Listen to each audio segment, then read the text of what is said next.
자, 이제 제가 설명드릴 내용입니다. 효과적인 대화의 태도를 제 5가지를 한번 말씀을 드릴 건데요. 이것은 물론 지금 주제가 청소년기이기 때문에 자녀와도 관련된 이야기지만 여러분 가족 안에서 부부, 그리고 친구, 그리고 이성 친구, 배우자. 저는 상담이라는 그 심리학을 공부를 하면서 어떤 대화가 사람의 마음을 움직이는가 항상 궁금히 여겼고, 제가 배운 것을 제 삶 속에 제가 실현을 해봤고, 그때 그 반응들, 사람의 마음은 이럴 때 움직일 수가 있구나. 계속 경험하고 배워가는 저는 일종의 실험하는 사람이라고 할 수가 있습니다. 그래서 제가 상담과 심리치유라는 분야를 공부하면서 바로 이런 것들이 사람 마음을 움직였어요 라고 하는 부분들 한번 여러분 같이 한번 보겠습니다. 첫 번째는요, 배움이에요. 이미 다 안다는 사람처럼 무서운 사람 없어요. 정말 무서워요. 인생 단 한 번이잖아요. 하루하루 다르잖아요. 우리는 하루하루 배워간다는 거. 두 번째, 많이 들으셨을 거예요. 공감. 공감에 대해서 좀 더 깊이 얘기해 볼게요. 그 다음에 세 번째는요, 격려예요. 격려. 우리가 내 자신을 얼마나 격려하고 살았는가는 내가 내 자녀를 대하는 모습을 보면 알 수 있어요. 그것도 한번 살펴보고요.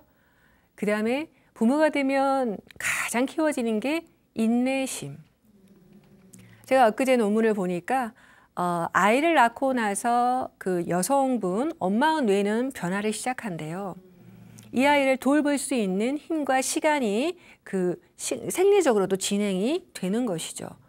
뇌의 가소성이라고 하는 말, 우리는 예전에는 뇌가 성인기가 되면 다 완성이 된다라고 생각을 했어요. 근데 그렇지 않아요. 죽을 때까지 우리의 뇌는 계속해서 변화할 수 있다는 게, 이게 바로 신경 가소성이라 하는 거거든요. 그래서 이제 우리가 그러면서 새롭게 인내를 배우고, 그리고 마지막은 이따가 함께 보도록 하겠습니다. 자, 첫 번째부터 볼까요? 부모는 끝없이 배운다. 끝없이 배운다. 진짜 나를 배우게 하는 선생이 자식보다 더 있을까 모르겠어요. 부모 연령은 아마 자식의 연령과 똑같지 않을까? 부모 연령. 내 자녀가 2살이면 난 2살 부모야. 2살짜리 부모잖아요. 그 아이 처음 키워봤잖아요. 부모가 7살, 그리고 부모가 사춘기. 부모도 계속해서 성장해 간다라는 걸 말씀을 드릴게요. 항상 배운다는 마음, 그것이 아주 어린 아이일지라도 내 마음이 배움, 겸손함이 있어야 됩니다. 그래서 부모는 의외로 자녀를 모른다. 정말 내 아이 내가 키웠어요. 내가 얘 낳고 얼마나 키웠는데요. 제가 엄마인데 그걸 모르겠어요. 이런 분들 학교에서 많이 만납니다. 아이는 정말 사회적인 장 속에서 자기 사회적인 뇌를 탐색하고 키워가고 있기 때문에 정말 다른 모습을 보여요. 집에서는 입을 꼼짝도 안 한 애가 학교 가서는 말이 많다고, 그럴 리가 없는데 그렇게 되고, 내가 내 자녀를 다 안다. 내 자녀에 대해서 모르는 게 너무 많죠. 그래서 모른다. 나는 내 자녀에 대해서 다 안다고 생각하는 순간 거기서부터 문제가 시작될 수 있다. 내 마음도 모르는데 누굴 알아요? 당연히 그러겠죠. 의외로 부모는 자녀를 모릅니다. 특히나 이런 부모님들이 있어요. 너는 꼭 아빠 닮았다.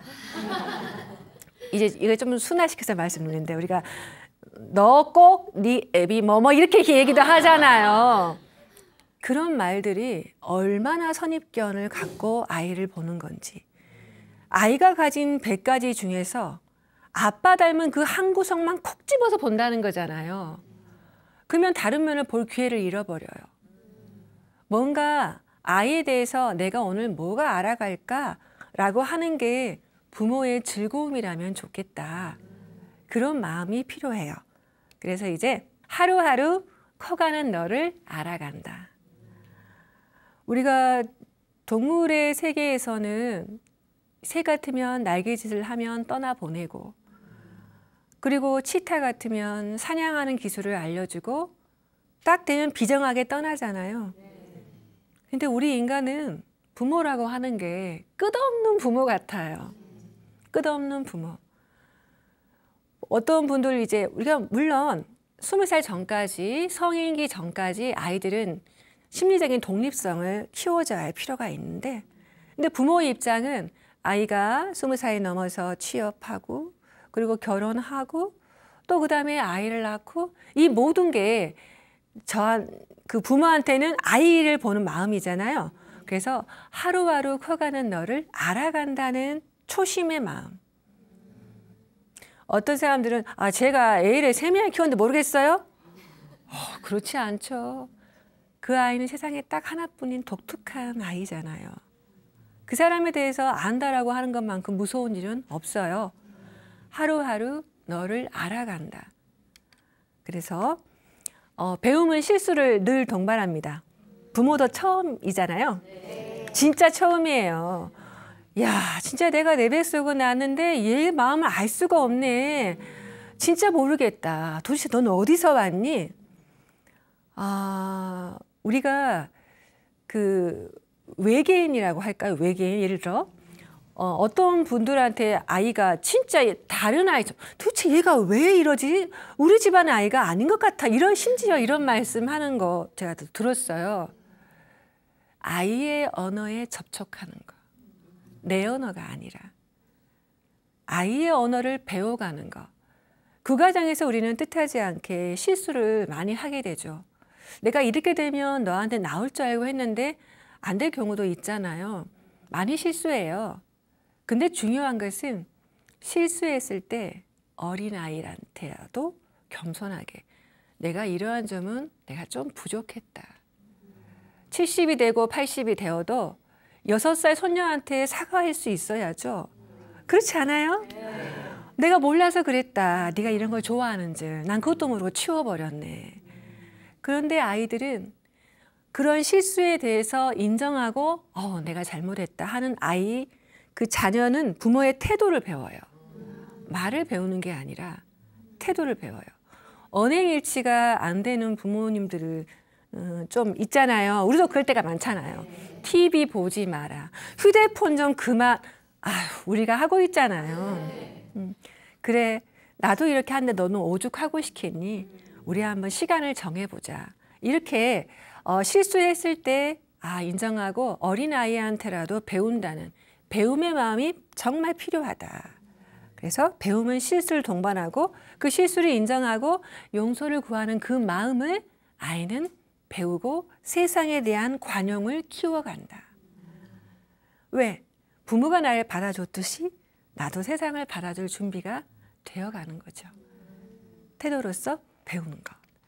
그 다음에 두 번째예요. 공감인데요. 감정을 읽어주기. 아이가 뭐 했을 때 여러분 어떻게 반응하는지 모르겠다. 네가 잘못했구만. 있잖아요. 그게 그럴 줄 알았다. 아이고 절대 이래서는 안 돼. 이렇게 해야 돼. 검사, 단죄하는, 조언해주고 평가해주고.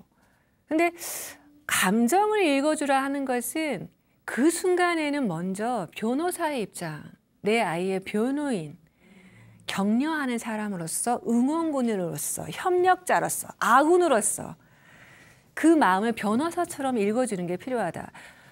아이들도 잘못했다는 거 다 알아요. 부모님 말씀 하나도 버릴 것 없다는 거 다 알아요. 그런데 들리지가 않아요.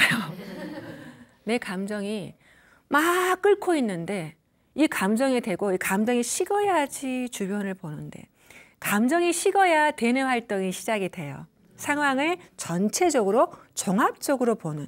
근데 이 끓어오르는 감정을 덮어버리려 하고 이래야 된다고 억압을 하게 된다는 거. 이거 정말 우리가 먼저 감정을 읽어주는 건 누구한테나 마찬가지예요. 어느 서비스업에 있거나 어떤 부모님, 어떤 관계에 있거나. 자, 그럼 좀 더 볼까요? 자, 행동 너머의 감정을 알아주기.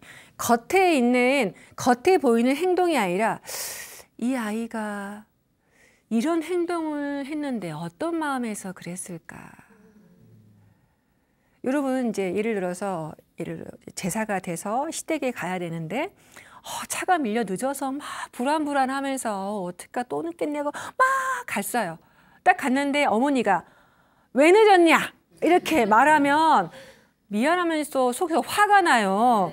나 진짜 이렇게 노력해가지고 왔는데. 근데 그 말을 오느라 고생했다. 네 진짜 마음 많이 불안했겠다. 이 말 한마디 먼저 감정을 읽어주면 미안한 마음이 사랑으로 바뀌고 제가 뭐라도 해줄 것 같은.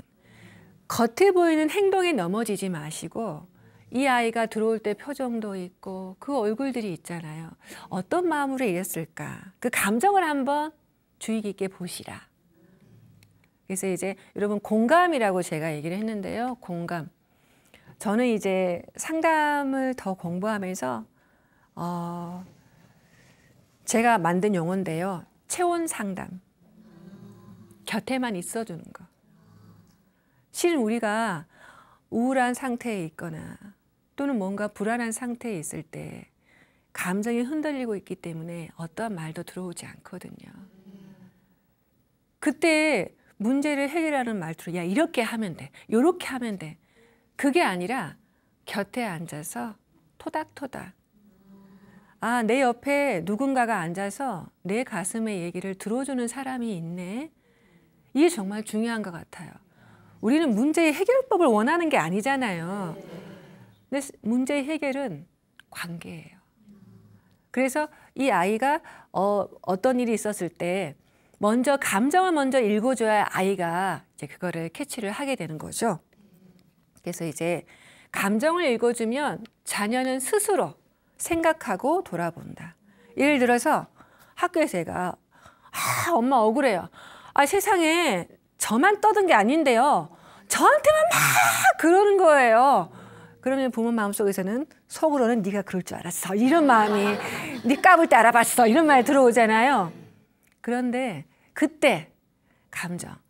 네가 진짜 억울하겠다. 아이고, 야 정말 그럴 때 나도 진짜 억울하더라.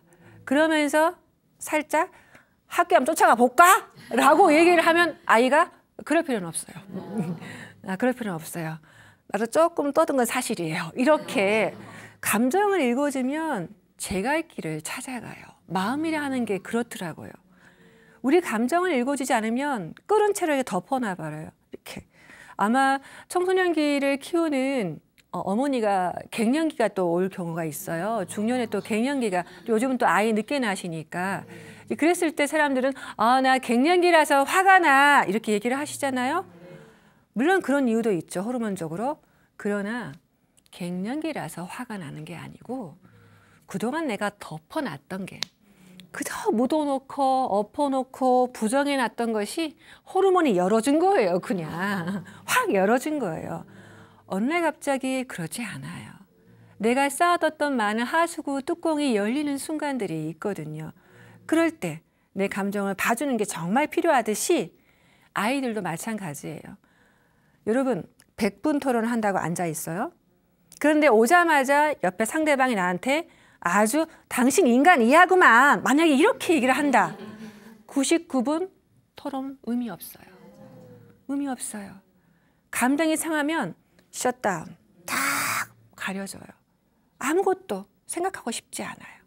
그래서 이제 감정을 먼저 읽어주면 아이가 그 감정을 표현하면 제 갈 길로 간다는 거예요. 제가 아까 성인 사춘기 말씀을 드렸잖아요. 어떤 아이들은 내가 이렇게 감정을 표현하면 아빠가 너무나 무서워서 표현을 못해요. 또는 어떤 아이들은 엄마 때문에 엄마가 이렇게 힘든데 내가 나도 힘들다 하면 안 돼. 이런 마음으로 덮어버려요. 그게 이제 성인기 때 오는 것이죠. 덮었던 감정이 어딜 가겠어요? 에너지는 사라지지 않아요. 발산되지 않은 이상 엎어져 있죠. 그래서 그때 나중에 엄마하고 막 또는 아빠하고 그때 그랬잖아요. 기억도 못하는 일을 그때 아이들은 말하기 시작하거든요. 그래서 우리가 이때 아이들이 감정이 긍정적이든 부정적이든, 이건 청소년기 아이뿐만 아니라 배우자 간에도 마찬가지죠. 제가 이제 부부 상담도 하는데, 당신 왜 이렇게 늦어? 이렇게 또 늦었네? 이럴 때 있잖아요. 화가 나잖아요. 근데 그 마음의 속에는, 행동 그 말 속에는 당신과 시간을 보내고 싶어. 나 진짜 당신과 좋은 마음으로 대화하고 싶어. 한 발짝 떨어져서 그 보면은 당신 나 기다렸구나 이렇게 하게 되고, 또 와이프 입장에서 또 한 발짝 떨어져 보면은 당신 왜 늦게 왔어? 화내지 않고 많이 기다렸어. 와서 좋아. 그러면 더 오겠잖아요. 감정을 읽어주면 항상 사람은 제자리로 간다. 그래서 이제 마음을 얻는 지혜로운 말이 있어요. 저는 이건 정말 바이블이라 생각해요. 어떤 경전이라 생각해요. 그랬구나. 네 마음이 진짜 그랬겠다. 어떤 그 판단이 없이, 선입견이 없이, 여러분 누군가를 사랑한다라고 하는 거, 내가 어떤 조건을 가져서 상대방이 사랑한다고 하는 것은 내 조건이 없으면 사랑도 없어지잖아요. 근데 그런 조건이 아니라 난 네가 좋아. 네가 너라서 좋아. 난 네가 내 아이라서 좋아.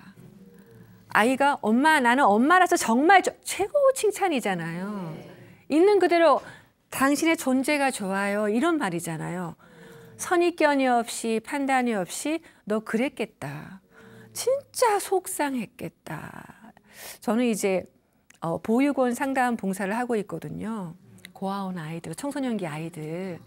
그 아이들이 이제 부모의 케어를 못 받고 사정상 이제 있는데, 어떤 친구는 입을 딱 닫아서 얘기를 하려 하지 않아요.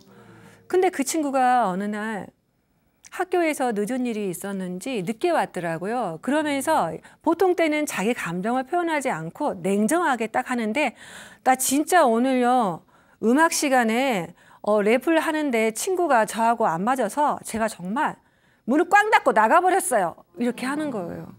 저는 그때 기회다 생각했어요. 드디어 얘가 나한테 마음을 열 수 있겠구나.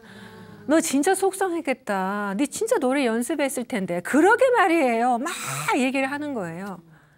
여러분, 이 아이가 집에 가서 정말 엄마가 계시다면 얼마나 좋겠어요. 근데 이 아이가 그런 감정을 해소하지 못하고 덮어놓고 억울함만 세상에 갖고 있다고 생각해봐요. 어떻겠어요? 저한테는 좋은 기회였어요. 너 정말 그랬겠다. 그날 그 아이 지금 저랑 정말 만나는 시간 너무 즐겁게 얘기하거든요. 기다리고 만나고 누군가 나를 이해해주는 사람이 한 명 있다. 그 기분 그랬겠다. 어떤 사람이든 그럴 거예요. 꼭 아이가 아니라 그랬겠다. 네 마음 속상했겠다. 이게 바로 전 지혜로운 말이라 생각해요. 한번 해보세요. 그랬겠다. 네가 그럴 수 있지. 근데 여러분 참 놀랍게도 상대가 말했을 때 속으로는 반발심이 막 들어도 입으로 그럴 수 있겠다 라고 말하는 순간 우리의 뇌는 모두 그럴 수 있는 방향으로 움직여요. 그게 또 말이 중요한 것이기도 해요. 그 말로 그럴 수 있지 라는 말하는 순간 나의 모든 사고는 아까의 사고와 전혀 다른 길로 가는 거. 그래서 이게 습관, 언어의 습관, 그럴 수 있겠다. 굉장히 중요합니다. 그래서 이제 여러분 왜 그랬어? 라고 하는 말은 왠지 내가 대답을 해야 될 것 같은, 왠지 변명을 하고 핑계를 대야지 이 사람한테 안심을 줄 것 같은, 왜라고 하기보다 그 상황에서 그럴 수 있겠다. 굉장히 중요한 거죠. 이해하시겠죠? 네. 자, 그다음 세 번째는요. 지금 그대로 괜찮다. 격려. 지금 이대로 괜찮다. 그래서 여러분, 나는 네가 너라서 좋아. 이게 자존감의 뿌리예요. 우리가 애가 태어났을 때 처음에 이제 너는 애기라서 좋아라고 하지만 크다 보면은 칭찬을 하잖아요. 잘했을 때만 칭찬하잖아요. 너 이랬을 때만 칭찬하고. 그런데 아이 마음속에서는 내가 이거 해야만 인정받는다라는 느낌이 있어요. 칭찬과 인정을 받아야 나의 존재가 확인된다. 이거는 나의 가치를 남한테 맡기는 거거든요. 자존감이 떨어져요.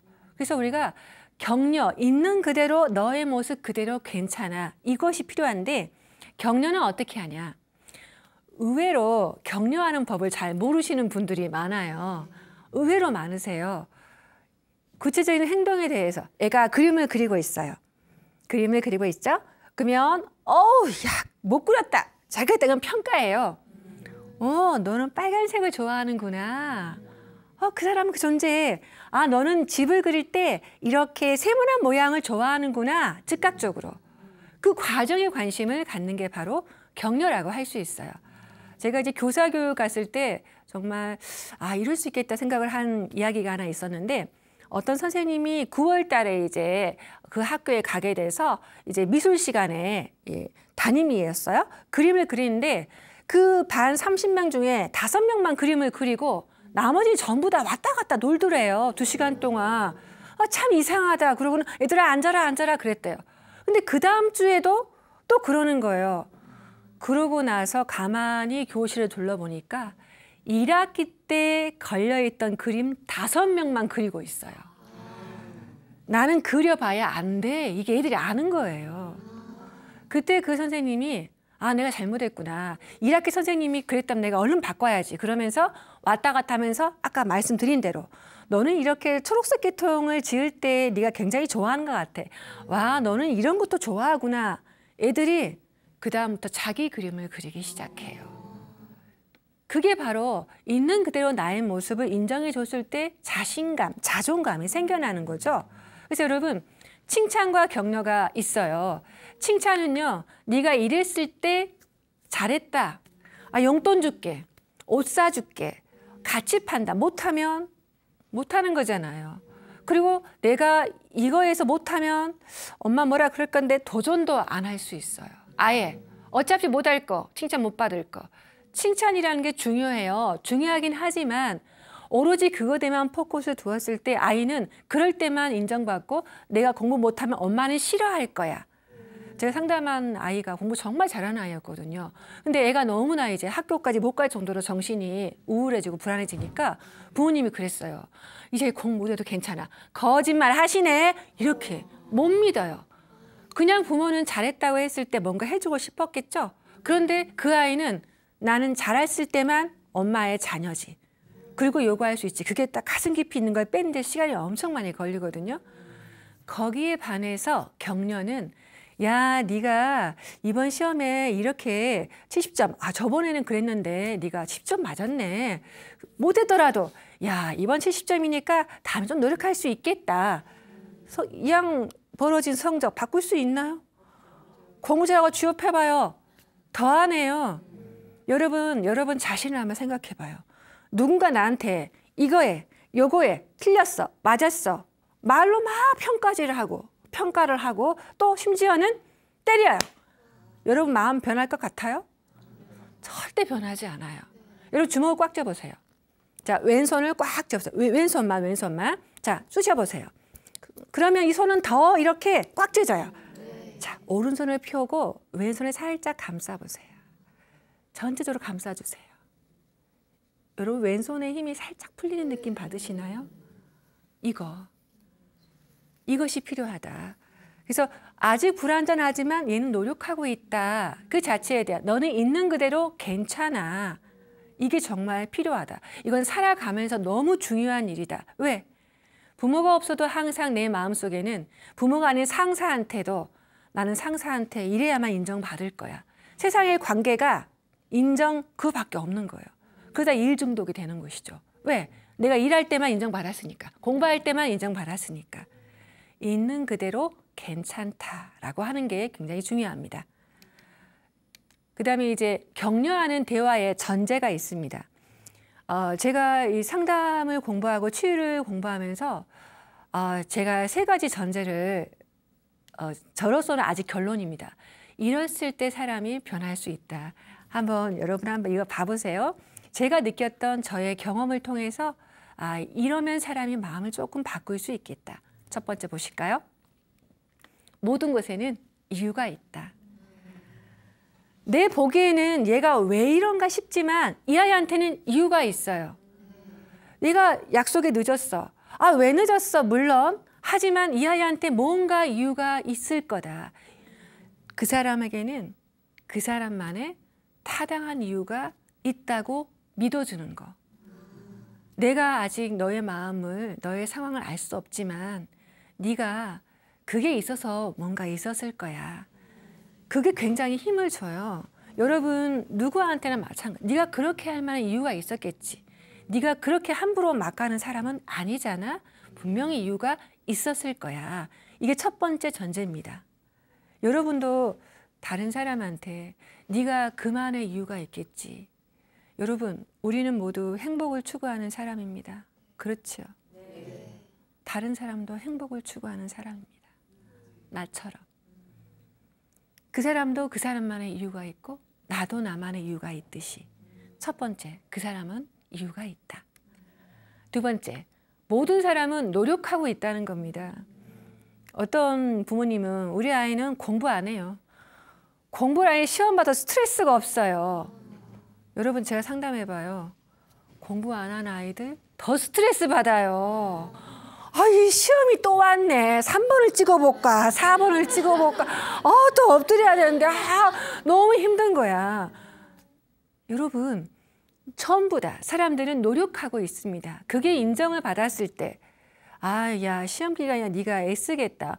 뭐 공부도 안 하는데요. 뭐 공부 안 하는 게 더 힘든 거야. 실은 그렇잖아요. 제가 프리랜서를 할 때가 있었는데 지금 프리랜서를 하고 있는데 제가 이제 직장을 다니다 그만두고 이 공부에 전념을 하게 됐는데 처음에 힘들었어요. 근데 이제 제가 위축이 됐는데 우리 어머니가 저한테 그러는 거예요. 정말 명언을 저한테 몇 년 전 명언을. 돈을 못 버는 게 더 힘들다. 이렇게 말씀할 때 제가 너무 기뻤어요. 맞아. 돈을 못 버는 게 힘든 거야. 이 모든 사람은 노력을 다하고 있고 이것을 알아줄 때 변화가 시작될 수 있다는 거예요. 제가 그 상담한 부부 중에서 한 분이 이제 남편이 항상 퇴근하고 오면 술을 드시는 거예요. 항상. 젊었을 때는 2병을 마시더니 지금은 꼭 1병 반을 먹고 뭐 이렇게 스포츠만 보고 있고 그런다 이러는 거예요. 그러니까 내가 살 낙이 없다 이렇게 말씀을 하시는 거예요. 근데 이제 그 상담 과정에서 제가 이렇게 물어봤어요. 그 남자분한테 어떻게 1병 반만 드실 수 있어요? 더 먹을 수도 있잖아요. 실은 그렇잖아요. 근데 그분이 맞아요. 제가 말이죠. 엄청 절제하고 있거든요. 이거 자기의 노력을 알아줄 때 상대방은 이 사람 나 알아주는구나. 그럴 때부터 대화가 시작되는 거죠. 알아줄 때 변화가 시작됩니다. 너 노력하고 있구나. 너 애쓰고 있어. 진짜 노력해. 두 번째 전제. 모든 사람은 노력하고 있다. 여러분 노력하고 있잖아요. 이 자리에서. 그걸 알아주는 거죠. 그다음에 세 번째. 짐은 자기가 져야 된다. 이게 그 공감과 동정심이 많이 달라요.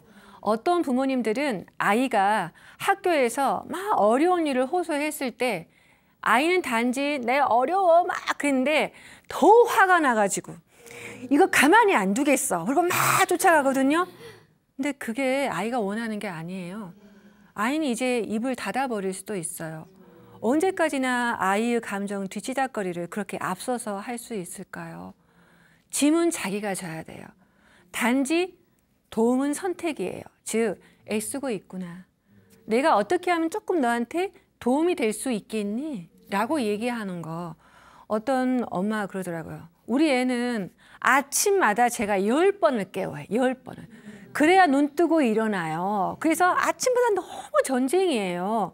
제가 이제 상담의 과정이 쭉 있었지만 이렇게 얘기했죠. 아이한테 물어보세요. 내가 너를 몇 번 깨우면 좋겠니? 나 딱 거기까지 깨울게. 아이도 귀찮잖아요. 10번을 들락달락 잠도 얼마나 귀찮겠어요. 그랬더니 그 다음 주에 와서 아이가 3번 깨울 때 일어나요 라고 얘기를 하더라고요. 그래서 내가 뭘 하면 도움이 될 수 있을까? 이게 굉장히 중요하다. 저는 이제 청소년기 아이를 상담을 하기 때문에 별별 아이들이 많이 오는데 제가 인상적인 거 하나가 뭐였냐면 한 아이가 이제 의뢰가 되는데 그 친구는 도벽이 심해요. 그 친구의 도벽이 심할 이유가 있을까요? 없을까요? 있어요. 사랑받지 못했어요. 사랑을 훔치고 싶어요. 그래가지고 분명히 CCTV에서 이게 교실에서 딱 걸렸는데도 제가 들어가서 뭐 뺐는데요? 잡아떼는 거예요. 완전히 이제 손에 딱 가져가서 현장에서 걸리지 않는 이상은 막 아니라고 하는 거예요. 이제 그런 아이가 의뢰가 됐어요. 근데 이제 우리가 그 습관은 늘 어디서나 펼쳐지잖아요. 제 상담실에서, 제 가방에서 이렇게 돈을 빼간 거예요. 이제 부모님이 잠깐 한눈 팔고 있었고, 그리고 이제 저는 이게 돈이 없네라고 했는데 그 아이라는 걸 알았어요. CCTV가 이제 상담실에 있거든요. 위험한 순간이 있을 수 있어서. 그래서 제가 그 다음 회기 상담에서 어떻게 하면 이 아이를 상담으로 자기를 변화하게 끌어들일 수 있을까라고 고민을 하던 끝에 얘기했어요. 네가 좀 좋은 사람이 되면 좋겠고 나은 사람이 되길 정말 바라고 있어. 내가 어떻게 하면 너한테 조금 도움이 될까? 네가 이렇게 돈을 가져갔다는 걸 내가 봤어. 어떻게 하면 너한테 도움이 되겠니? 이렇게 얘기를 했어요. 내가 눈동자가 흔들리는 거예요. 지금까지는 거짓말쟁이란 말만 들었어요. 걔는 계속해서 안 훔쳤어요 라는 말만, 이런 말은 처음 들어본 거예요. 그러면서 아이가 그때부터 마음을 열기 시작한 거예요. 그러면서 실은 제가 더 훔칠 수 있었는데 얼마 훔쳤어요 라고 얘기를. 왜냐하면 걔가 약을 먹는데 충동이 올라올 때가 있어요. 그러면 저도 모르게 그런 행동을 하게 되는 거예요. 그래서 이제 약복용을 잘 조절하는 이런 과정들이 있었는데 어떻게 하면 너한테 도움이 될까라고 하는 거, 내가 해주는 게 아니라 진정으로 아까 그 대화의 태도로서 이것이 도움이 된다. 이게 바로 이제 격려하는 대화의 전제입니다. 이해가 되시죠? 네. 네네. 네 번째, 아이의 속도가 제일 빠르다. 인내심입니다. 여러분, 제가 이게 제 센터에서 저 사진을 찍었는데요. 아이는 자기만의 속도, 달팽이인가요? 이렇게 자기만의 속도가 있어요. 근데 이제 우리 부모들은 어떻게 더 잘해주려고 이렇게 가면 돼. 이렇게 하면 되거든. 막 알려주잖아요. 내가 경험해봐서 아는데 막 알려주잖아요. 아이의 속도가 있어요. 제가 만나는 분 중에 가장 트러블이 많았던 분들은 부모는 너무 급한데 아이가 느긋한 아이가 있어요. 기질적으로 느긋한 아이가 있어요. 근데 그것을 부모가 보기에는 게으르게 보이는 거예요. 진짜 게으르게 보이겠잖아요. 부모 눈에는. 근데 그 아이는 자기 속도가 있는 거예요. 저는 이제 제가 상담을 더 공부하게 된 계기가 저의 막내 아이가 셋째가 이제 있는데 6살 때 심리치료를 받게 됐어요. 언어치료를 받게 됐는데 전 너무나 깜짝 놀랐어요. 큰아이 두 아이는 아무 일도 없었거든요. 그냥 잘 커져서 셋째는 이제 됐다 싶어서 공부를 시작했어요. 그때 어머니랑 같이 살았는데 그런데 아이들은 계속 신호를 보내요. 부모한테. 말을 더듬기 시작하더라고요. 그래서 이 아이가 말을 더듬네? 근데 이제 우리 집에는 우리 어머니랑 같이 사는데 아들을 낳았다고 너무 귀하게 여기셔가지고 본인도 모르게 항상 끼고 주무시고 이제 이렇게 아이를 예뻐하시고 저도 퇴근해서 오면은 있냐 하지만 이제 아이가 할머니 손에 있으니까 할머니가 잘 놀았어? 이렇게 얘기하고 저는 이제 제숙제하러 가는 거죠. 저는 그때 몰랐어요. 아이가 사인 보내기 전까지는. 근데 이제 아이가 사인을 보내고 심리치료, 놀이치료를 받게 되면서 제가 우리 남편과 의논했어요. 우리 퇴근이 늦다면 나누자. 아이와 무조건 1시간 놀자. 이렇게 바꿨어요. 놀이치료도 끊었어요. 놀이치료라고 하는 게 40분 가서 하는 게 일주일에 한 번이잖아요. 우리가 바꾸자. 그래서 이제 아이를 그렇게 케어를 하기 시작했어요. 근데 어느 날 아이가 초등학교 2학년 때 방학 숙제로 이렇게 그림을 그리는데 그림의 제목이 자기 모습 그리기였나 봐요. 제가 이제 방학 때 확인을 딱 해보니까 아이가 거북이를 그려놨더라고요. 나는 갑자기 뒤를 탁 맞은 느낌이었어요. 그 옆에 글씨로 느리지만 자기 길을 가는 거북이. 걔는 늦은 아이였어요. 걔는 정상이었어요. 제가 이렇게 제대로 케어하지 못한 성급함에 아이를 하니까 더듬게 되고 이 아이는 계속 숨게 되고 저 그때 굉장히 반성을 했어요. 아이 속도가 있구나. 내가 너무 앞서갔구나. 기다려야 되겠다. 아이의 속도를 기다리세요. 그 속도가 제일 빠른 속도라는 거. 그래서 이제 부모와 교사가 계속 길을 안내하면 아이들은 길을 찾지 않아요. 왜? 떠다 먹여주는데 내가 왜? 다 갖다 주는데 아이가 경험하고 생각할 시간을 아이들한테 그런 주는 역할, 아이한테 시간을 주는 역할, 네, 이러한 것이 아이들이 찾아보고 그러면 직접 원하는 것을 찾아낼 수 있다는 거예요. 그래서 이제 우리가 아까 여러분 그 제일 처음에 그림 아마 보셨을 거예요. 아이들 뒤에서 따라가는 부모의 그림자 보셨죠? 아이 앞에서 안내하기보다 뒤에서 든든하게 받쳐주는 거. 아이의 속도를 기다려라. 이게 네 번째예요. 한 걸음 물러나 곁에서 기다려주세요. 아이의 속도를 존중해 주세요. 그 속도가 세상에서 제일 빠른 속도예요. 그래서 적절한 좌절 속에서 아이들은 그 옆에서 부모가 보잖아요. 뻔하잖아요. 뻔하다. 안 봐도 뻔하다. 보이잖아요. 하지만 아이는 경험해야 한다. 기다려주자. 인내심을 가지고 기다려주자. 그래서 아이한테 배를 만들게 하고 싶다면 재촉하지 마라. 그냥 여기에 배가 있고 저 먼 바다가 있는데 저 바다라는 세계는 진짜 멋진 세계야. 저 바다에 가면 태양도 더 가까이 볼 수 있고 뭐도 볼 수 있지. 그리움을 가르쳐주라. 그냥 이게 배를 만들어 1cm 재봐 이게 아니라 그리움을 가르쳐주라. 그러면 아이가 저절로 어떻게 하면 좋을까 하고 방법을 찾게 된다. 네, 생텍쥐 베리의 명언이에요. 마지막 뭡니까? 내려놓음입니다. 여러분 진짜 인간의 마음이라 하는 게 겨울일 때가 있어요. 겨울이 되면 아무리 내가 봄바람을 넣어줘도 걔는 겨울이에요. 아무리 애써도 안 될 때가 분명히 있어요. 아이 마음속에서. 그럴 때는 내려놔라. 살다 보면 기도밖에 아무것도 할 수 없는 순간들이 옵니다. 내가 애써도 안 되고 뭐도 안 되고 그럴 때는 그 옆에서 네가 네 길을 잘 가길 바란다. 옆에서 재촉하는 거 걔는 몰라요. 더 느려져요. 더 브레이크 밟는 거예요. 기도라고 하는 게 잘 되기를 뭐가 성공하기를 그런 기도가 아니라 너가 이 삶에 태어나서 너의 생을 즐겁게 너의 길을 가길 바래. 그게 기도, 너의 소명을, 너의 삶을 살 수 있기를. 그럴 때 이제 살다 보면 아무것도 할 수 없는 순간에 옆에서 그냥 내려놓고 그런 기도 올리는 거죠. 네가 잘 살아갈 수 있기를. 이 거친 세상에 너 자신을 잘 돌보며 살 수 있기를.